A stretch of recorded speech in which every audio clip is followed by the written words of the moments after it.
খবর 24 সাথে আপনাকে স্বাগত। নতুন নতুন খবর জানার জন্য আমাদের চ্যানেলে চোখ রাখুন।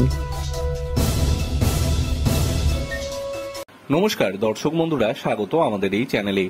মঙ্গলবার সকাল থেকে উত্তর 24 পরগনার 3 জেলায় ইডির অভিযান চলছে। দেগঙ্গা ব্লকের বেচাপায় পিজি হাইটেক রাইস মিলে এদিন হানা দেয় ইডি।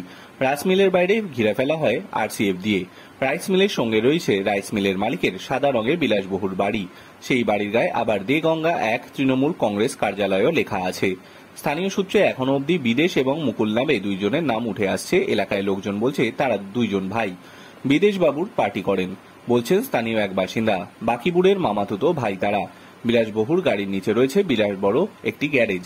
তার ভিতরে 6টি এসইউভি গাড়ি রয়েছে, Hyundai Alcazar, Toyota Fortuner, Mitsubishi Pajero, Jeep Compass, Maruti Suzuki Zen সাজানো পরপর। কোটি টাকার উপর গাড়ি সম্ভর এই গ্যারেজে। সব থেকে বড় চমক হলো টয়োটা ফরচুনার গাড়িতে নেম প্লেট বিদেশেরই। আনিসুর রহমান ওরফে বিদেশ, তিনি দেগঙ্গা ব্লক তৃণমূল কংগ্রেসের সভাপতি। পিজি হাইটেক রাইস মিলের মালিক আলিফ নূর মুকুল এবং আনিসুর রহমানের গ্যারেজে রাখা গাড়ি সার্চ করে ইডি। মূলত গাড়ি কার নামে রয়েছে, গাড়ি কেনার খরচ কিভাবে এসেছে, সেই গাড়ির খরচ দুর্নীতির টাকায় মেটানো হয়েছে কিনা তা খতিয়ে দেখা হচ্ছে। যেখানে তল্লাশি চলছে সেখানে একাধিক ট্রাকও দাঁড়িয়ে রয়েছে। তাতে লেখা on duty government of West Bengal food suppliers, অর্থাৎ রাজ্যের খাদ্য সরবরাহ দপ্তরের সঙ্গে এই রাইস মিলের যোগের একটা সম্ভাবনা এখন জোরালো।